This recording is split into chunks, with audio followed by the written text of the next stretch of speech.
All right, Josh here with the 2-second improvement.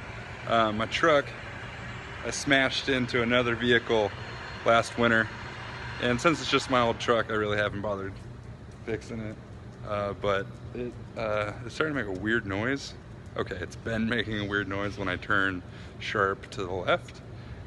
And you know, I like to turn heads in parking lots with weird noises my truck is making.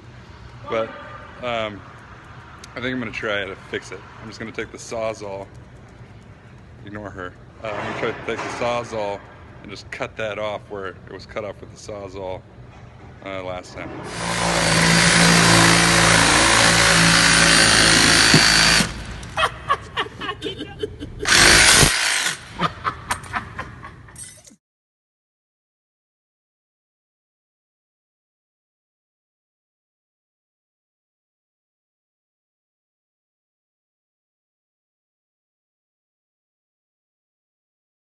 Oh man, that video had some tragic shit in it.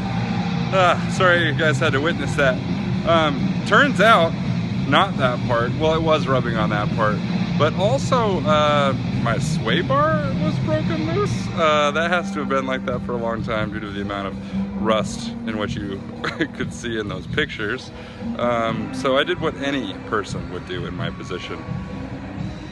I just removed it. I like swaying anyway, so